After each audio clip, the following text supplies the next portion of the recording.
Ako po si Andres Yakat, pero mas kilala po ako sa Andy.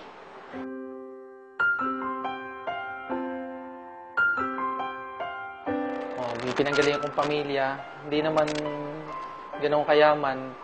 Sabihin natin na nakakaraos araw-araw, ang nanay ko tindera sa palengke, ang tatay ko naman magsasaka. So yung buhay namin, nung time na doon ako naninirahan, talaga umiikot lang sa bukid. Bukid, pagtitinda. So doon ako nabuhay. Sa pag-aaral, bali nakatapos din ako nung pag-aaral na Electronics and Communication Engineering. Sa 4 na magkakapatid, ako lang yung nagkaroon ng pagkakataon na mapag-aral. Kaya natapos ko, nag-abroad agad ako dahil gusto ko talagang makabawi sa kanila dahil alam ko yung naging hirap ng buhay namin. Ang hindi ko makakalimutan sa buhay ko nung time na nakapag-abroad ako sa Taiwan dahil unang trabaho ko yun, sobrang hirap. Naranasan ko doon yung magtrabaho ng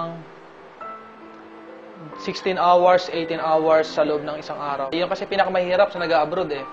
Yung malayo ka sa pamilya mo, yun ang binabayaran. Yung layo, yung inip. Kasi yung hirap, natitiis pa yan eh. Pero yung, alam mo yun, yung pangungulila sa pamilya, yun yung isa sa pinaka hindi ko malilimutan sa buhay. Sa Taiwan, ang laki ng pagkakaiba. Kasi noon, papasok ako ng alas 7 ng umaga, uuwi ako ng alas 7 ng gabi. 5 years yun. Para akong robot. Magtrabaho, matutulog, kakain. Doon umiikot ang buhay ko. 5 taon lumipas, wala pa din. Alang nagbabago. Pero sa AIM Global, ang nakita ko dito, ibang-iba.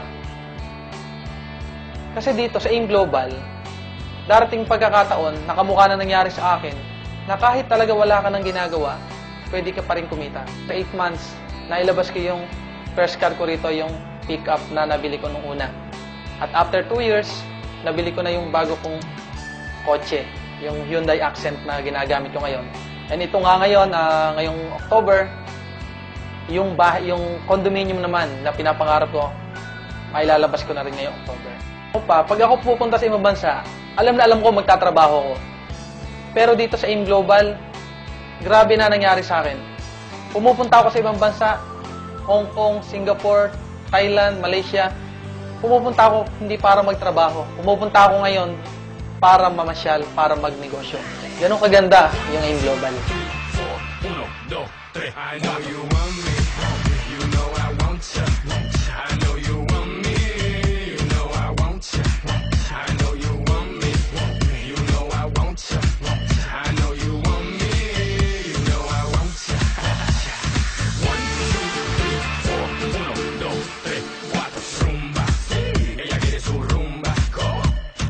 Rumba. Ella quiere su rumba. Go. Si es verdad que tú eres guapa, yo te voy a poner a gozar. Tú tienes la boca grande, dale, ponte a jugar. 1, 2, 3, 4.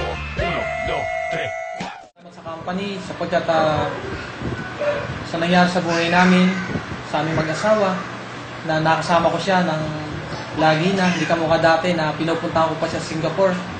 Pero dahil niya sa laki na kinikita ko na din, nagawa ko na yung pauwi siya dito. Yun ang isang bagay na hindi ko makakalimutan sa kumpanya. Very thankful talaga ako sa AIM Global dahil now magkasama na kami ng asawa ko. Kasi before, nagtatrabaho ko bilang nurse sa bansang Singapore.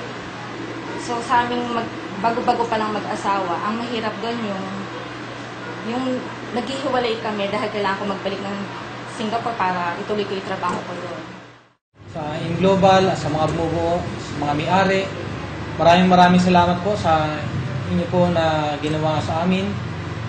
Dahil po sa inyo, nabago po ang buhay po namin. Maraming salamat po. Mabuhay po ang AIM Global.